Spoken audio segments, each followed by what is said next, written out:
Hi guys, how you doing today? This is D Darrell Life Solutions. Hope you subscribe and share to the content that I've created. Appreciate the steady growth that I have accumulated over the past few months. Again, this is going to be another stimulating subject that we're going to discuss today, and we're going to talk about the failure of red pill ideology. I want to address the failure of red pill ideology. I have had debates on red pill ideology. I've talked about the fact how red pill ideology, number one,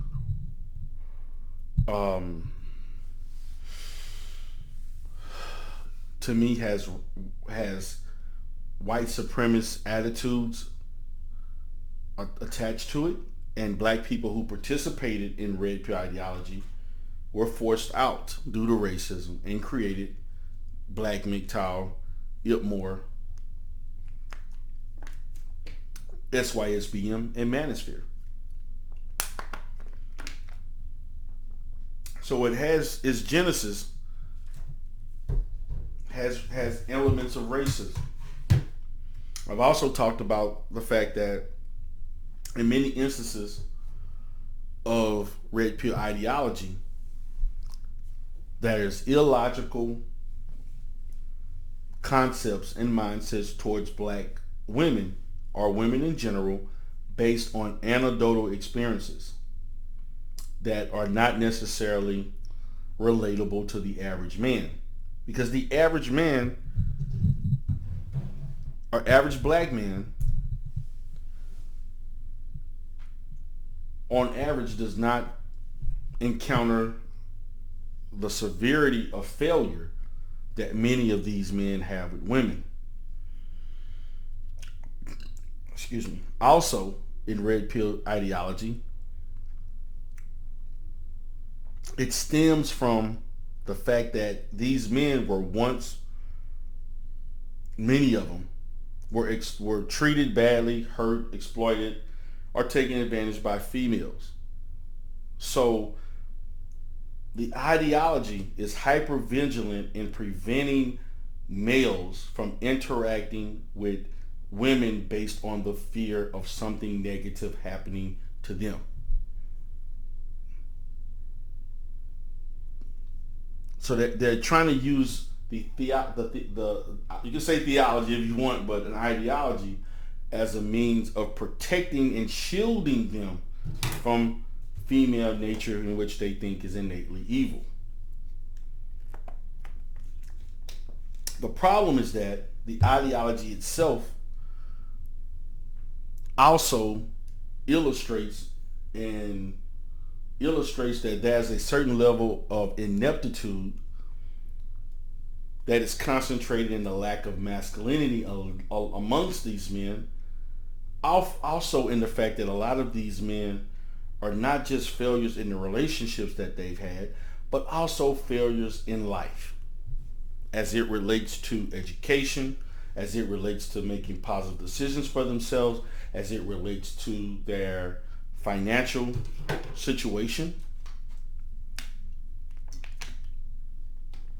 And there's elements of social awkwardness and lacking certain physical qualities that the average woman would like in men. A lot of these men are very shallow and superficial in the way that they look at women and assess women. And they come from a perspective as if women care about the fact that they think this way about them. So therefore you produce sophomoric concepts as hitting the wall, the danger zone, things such as, just different things like that. Different terminology in which it puts women in a situation where they feel that the younger they are the best, and as they get older they get worse. I am the prize. Which nothing's wrong with thinking highly of yourself. But you have to, but let's really think about that. Are you really the prize? You can't be the prize if you're making $10 an hour living in your mom's basement and lying on YouTube stating that you're in tech making $100,000. I'm just stating the obvious, and I'm stating the truth. I'm stating the obvious and I'm stating the truth. Take it whatever way you want, but that's the truth.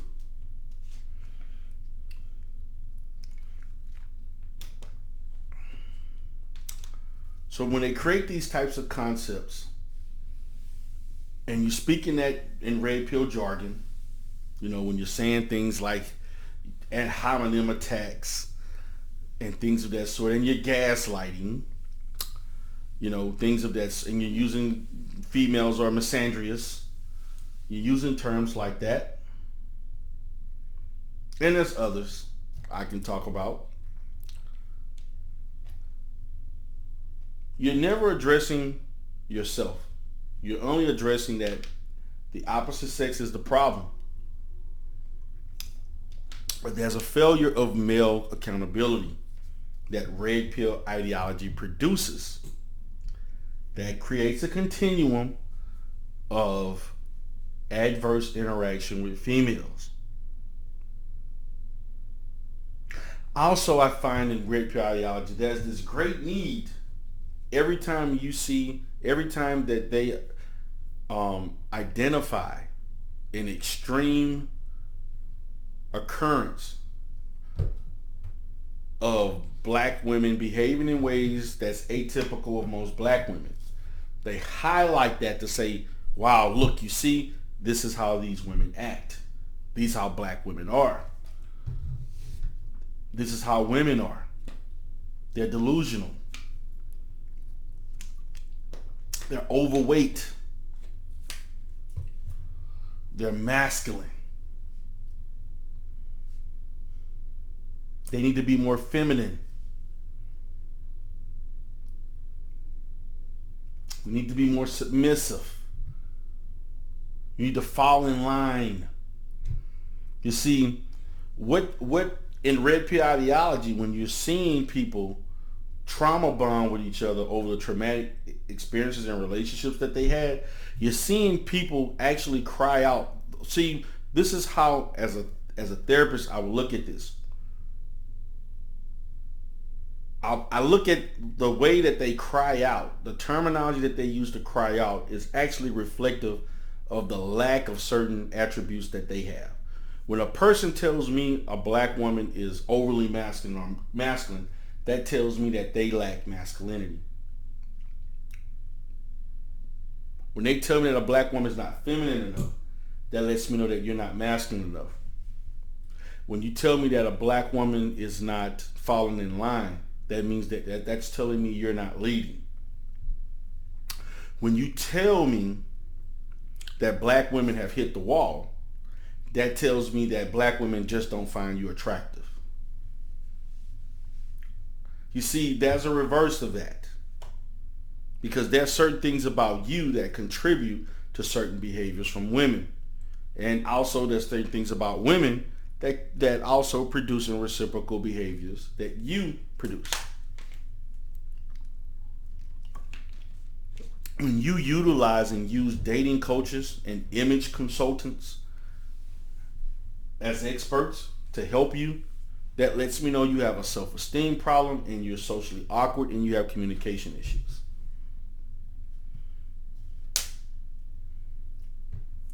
That is what I see. I see the underlying issues.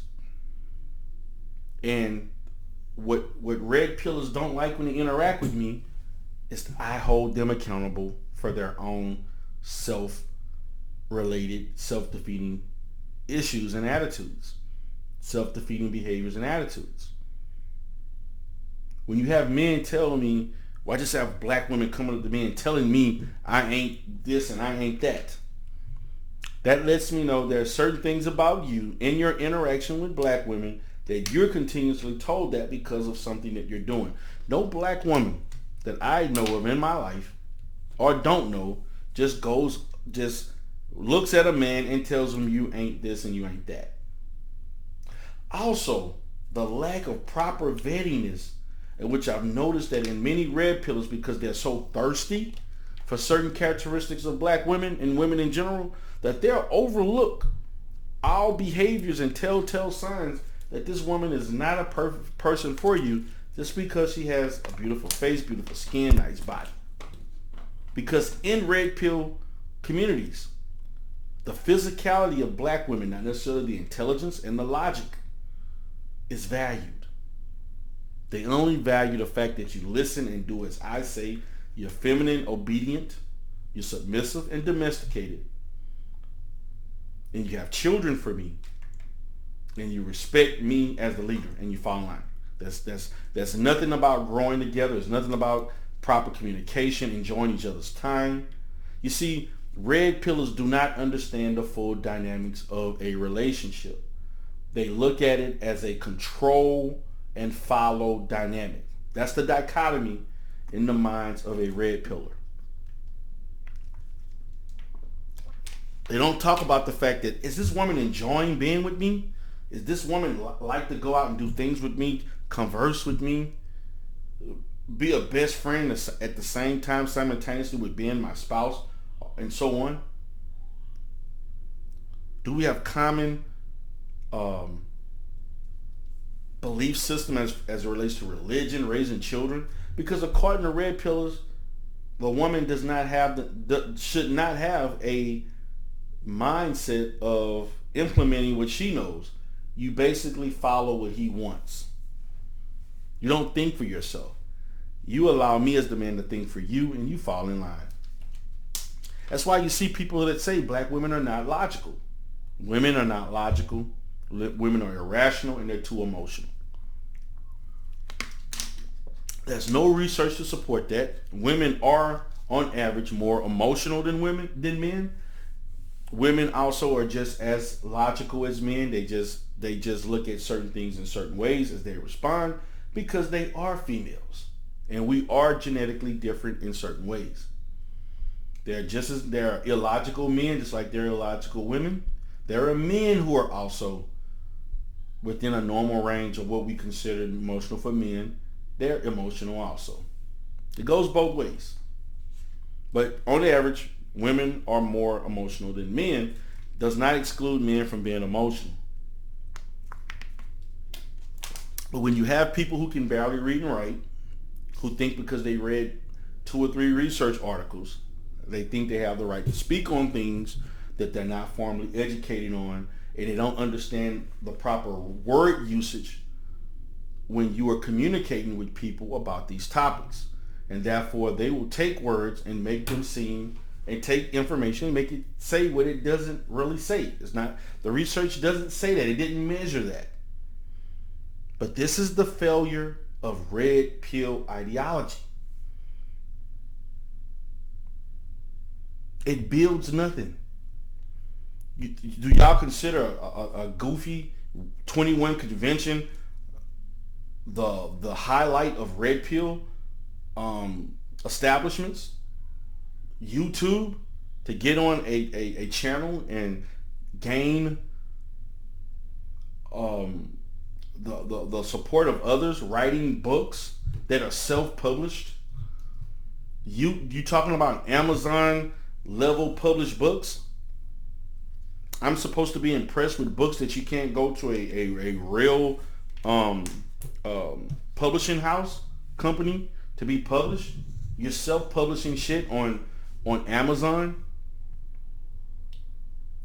with poor formulated references,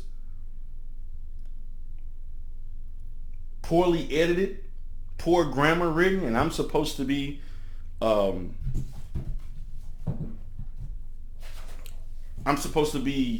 somewhat impressed with that. Just like this book here. You see this book, Negro Wars? This is one of the most poorly written books that is an example of red pill buffoonery.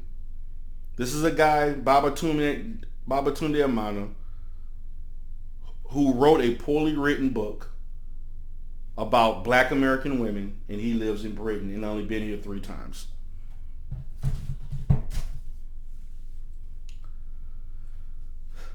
That's examples of red pill ideology.